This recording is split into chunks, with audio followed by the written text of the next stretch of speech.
سلام، روزتون بخیر. امروز میخوام در مورد یک کیس چالش‌زا به نام ازدواج صحبت کنم. ما در مورد ازدواج به عنوان یک مسابقه نگاه میکنیم. چرا مسابقه؟ الان میگم. مسابقه اینه که لحظه‌ای که نفر به نفر پیشنهاد میده، پسر به دختر پیشنهاد میده، ما وارد یک زندگی و مبارزه چالشی میشیم. دو طرف میان خودشونو برای مسابقه آماده کنن. چه کار میکنن؟ خانواده داماد از یک طرف، خانواده عروس از یک طرف، مربی، بدنساز و همه این کارها لازمه. چرا لازمه؟ الان میگم. به خاطر اینکه شما در یک مسابقه به سر میبرید. این مسابقه تا روزی که ما میخوایم این مراسم رو برگزار کنیم قطعاً ادامه داره و حتی تا شبش.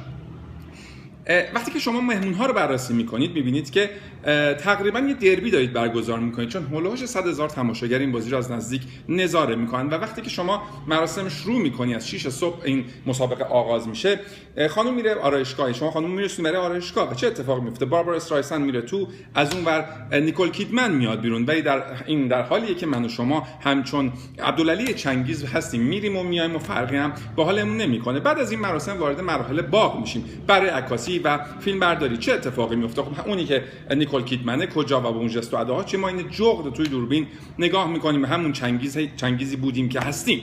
در ادامه وارد مراحل ساختمون میشیم، یعنی وارد باغ میشیم، باغی که قرار توش عروسی برگزار بشه. تماشاچی از دو طرف احاطه کردن. شما احساس میکنید تیم رئال مادریدی که وارد سانتیاگو برنابئو شدی، همه دست میزنن، سوت میزنن. بعضی هم به احترام شما و اتفاقاتی که در آینده براتون میفته یک دقیقه سکوت رو اختیار میکنن. به هر حال مسابقه شروع میشه.